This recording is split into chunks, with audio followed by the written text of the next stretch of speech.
Zdravím všetkých and welcome to another video. Today I'm going to be reviewing two Slovak courses that I had experiences with and then kind of tell you about what my future plans are as well as give a kind of moral of the story. So let's get into it. So the first course was from a school called SlovHack Institute. Now, the person running this course actually also runs the channel Learn Slovak with Stories. Now, I started to watch this channel on and off to learn Slovak and see how good my comprehension is. And so the lady who's running that YouTube channel as well as this course from SlovHack Institute, I think her name is Polly. And basically what my experience with the course was, so the course was once a week and online. And for me, it was in the evening here in Bratislava. So it was 7:45 p.m. CET to 8:45 p.m. CET. And they were group classes. So there was usually around at least like 6 people to maybe 10 or 12 people. And overall, I would say the course was pretty good. Like, I wasn't put in the A1 course. I think I was kind of like in the A2 class. So, we're speaking Slovak pretty frequently. She would kind of quiz us. She would pull up images, like there'd be some story that's told with images only, and we would have to kind of name things that we would see in each of the images, like for each scene. Name the things, kind of explain what we think's happening or what's going to happen, things like that. So overall, the class was good, but and I have no complaints about like the class or the people really. I think it's good for someone who is maybe like really busy, or if you're in some other part of the world or something, or if you're just trying to dip your toes in the Slovak language and just want to take a very casual course. Because like the course itself was good, but it's once a week and it's online. So just because of that, it's not going to be the most intense course. Now, I do feel like I learned from it and I did get some good practice from it, but it was, for me, nowhere near like the level of intensity. Like it was challenging for me while I was taking the course, but for me, I want something that's like in person and a little bit more extreme. So overall, the class was good, but this is maybe good for someone who is like, really busy, like with their work, or they have like a lot going on in their life and they just want to learn Slovak in a very kind of like casual way.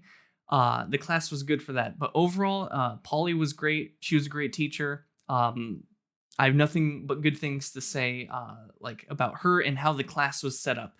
It was set up well. It's just, it was once a week and it's online. I want something that's in person. So now to talk about the other course was from a school called Linguarte. Now, Linguarte is actually a school that's based here in Bratislava. I found out about them through their YouTube videos. They post YouTube videos and shorts just talking about the Slovak language and tell you about vocabulary and things like that. So if you're wanting to, become more exposed to the Slovak language, I would recommend checking out their channel. But I was intrigued by their channel, so I emailed them. We had a bit of a back and forth, and then I went there for an evaluation to see how good my Slovak was. And basically, the girl told me that she could understand everything that I was saying, or at least trying to say, even if I wasn't saying things perfectly. So that was pretty cool for me to hear. But this is where this review becomes kind of like a non-review, and I'm just telling you more of my experience because I didn't actually go to the course or I didn't join their school or anything like that. So basically what happened was I was looking for exclusively an in-person course, and Linguarte, they offer in-person courses and online courses, and they were telling me that they were getting a lot of demand for their online courses, but there weren't so many people who were expressing interest in the in-person courses, which I don't really blame them. That's kind of just maybe there's like low interest or just not so many people who are actually physically here in Bratislava that are trying to learn Slovak through them specifically, at the very least. So basically what happened was they told me, well, hey, like the semester's supposed to start soon, but no one is expressing interest for the in-person courses. So let's wait like a couple weeks or so to see if we get some students to come. And then once there's, at least 2 or 3 of you, then we can start the in-person group class or the in-person group lessons. And I was like, okay, that sounds good. And so then I wait, a couple weeks go by, and then they eventually get back to me, maybe like 3 weeks later, and they say that they found 2 other students who are interested in the in-person classes. I'm sorry, but actually it was like a month that had passed. It wasn't 2 or 3 weeks. About a month had passed. And so then in the email, like in my email back to them, I asked them, well, hey, like since a month has passed, is it possible to join the class at like a reduced price? Because, okay, just a side note now, I just kind of didn't want to pay the full advertised price for their course, because the course I think was like 3, maybe 4 months long, something like that. So it's supposed to be for like a set amount of hours, a set amount of classes, and now I would be losing a month's worth of the courses. So basically, what happened after I sent that email is they didn't respond. So I don't exactly blame them. I don't hold any like bad blood or anything like that. But the moral of this little story here is to basically have a plan B and a plan C.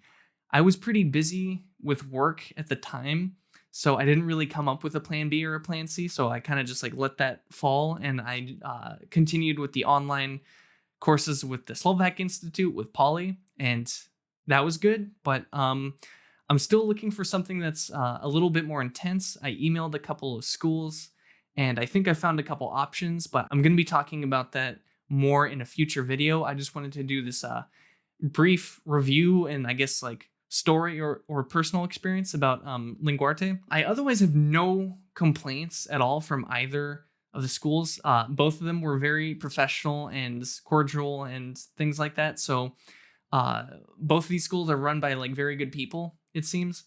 I'm just looking for something that's a little bit more intense, and I think I have found something, but I'm gonna talk a bit more about that in an upcoming video. So anyways, that's kind of all I got for today's video. The moral of the story is don't just have a plan A, but have a plan B and plan C.